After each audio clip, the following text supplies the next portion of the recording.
তীব্র গরমে মানুষসহ সকল প্রাণী যে কতটা অসহায় সেটা দেখানোর জন্য আজকে আমার ভিডিওতে আসা। দেখুন দর্শক, গরমে আমরা মানুষ যেভাবে কষ্ট পাই, ঠিক প্রাণীরাও আমাদের মতোই কষ্ট পায়, কিন্তু আমরা বলতে পারি, ওরা বলতে পারে না।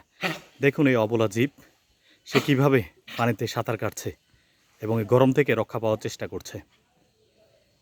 এরকম দৃশ্য সচরাচর চোখে পড়ে না। প্রচণ্ড গরমের কারণে অসহায় হয়ে এখন ওরা পানিতে মানুষের মতোই স্নান করছে। দেখুন ডুব দিয়ে ওরা কীভাবে গোসল করছে।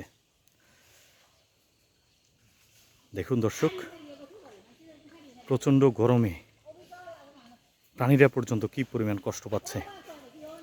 যাতে বিধাতা শীঘ্রই এই গরম লাঘব করে এবং সকলকে স্বস্তি দেয়, আমরা সেই কামনাই করি। মানুষ সহ সকল প্রাণী যেন একটু স্বস্তি পায়। দেখুন দর্শক, কুকুর পর্যন্ত কতটা অসহায়।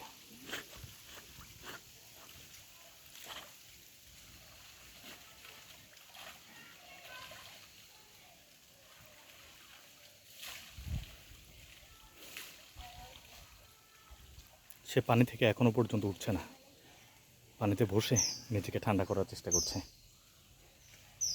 এভাবে এই কুকুরগুলোকে আমি দেখি দিনের ভিতর ওরা কয়েকবার স্নান করার চেষ্টা করে।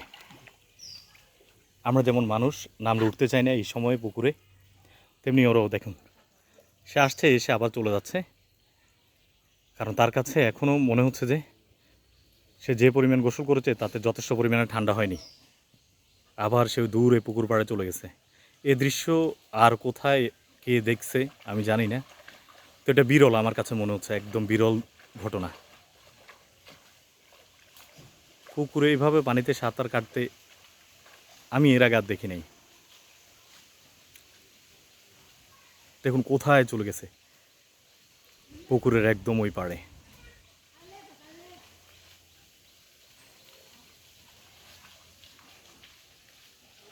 ব্রুনো, আসো আসো, ব্রুনো আসো, ব্রুনো, তুই এটা জোরে কর। ব্রুনো আয় আয় আয়, ব্রুনো। অন্য সময় ডাক দেওয়ার সাথে সাথে চলে আসলেও এই গরমের কারণে ওরা এখন পানি ছেড়ে উপর আসতে ইচ্ছে করছে না, তাই সে পানিতে অবস্থান করছে। ব্রুনো আয়, ব্রুনো আয়,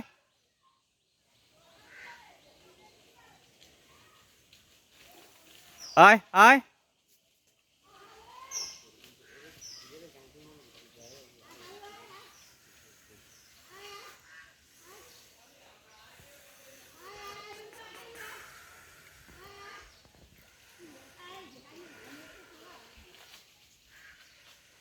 ব্রুনো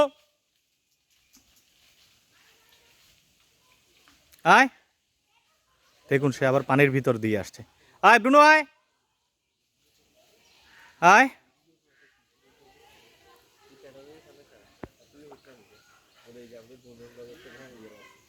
ব্রুনো।